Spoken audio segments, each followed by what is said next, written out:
TikTok. I had read a lot of things about TikTok, and I wanted to understand what is this cultural phenomenon that seems to be taking the world by storm. So I signed up for an account, watched some videos that I thought were pretty amusing, tried my hand at a few basic videos, and during that time I realized that there are a lot of other medical educationals out there in the TikTok world. There's always been a huge problem with vaccine misinformation out there on social media, something that's kind of dear to my heart as a pediatrician trained person. But especially with the rise of COVID and the pandemic, it became an even more important area to highlight. And after watching several of those videos and understanding that there's still a lot of vaccine hesitancy here in our own community here, especially among Native Hawaiians and Pacific Islanders, I was motivated to try my hand at making some videos. Microeducation is this idea where instead of delivering a 2-hour-long lecture about some topic, you're delivering very small pieces of education in very small bite-sized pieces.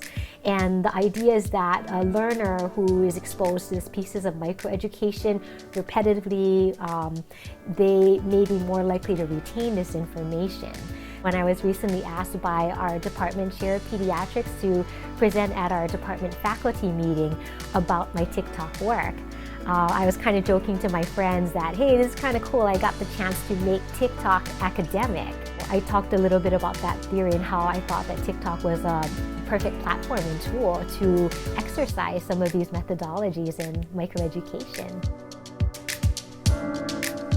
Other attendings or faculty within the hospital, as they pass me in the hall, sometimes they'll say to me, hey, I love your videos, and I think it's kind of cool that they're getting to see some of my work, and I'm glad they like it, and I hope it's helpful for people. I'm also glad to see that some of my friends and families have also shared my videos across different platforms, including Facebook, and some have actually personally messaged me as well, either asking further questions for more clarifying information, or sometimes they've actually told me in gratitude that they thought some of the information I shared was helpful in them making a decision about a vaccine for themselves or their family. And to me, hearing that was really the best compliment I could ever hear. I think as a Native Hawaiian, having that high value for my family, my community is really important for me, and something that I hope to convey in my videos.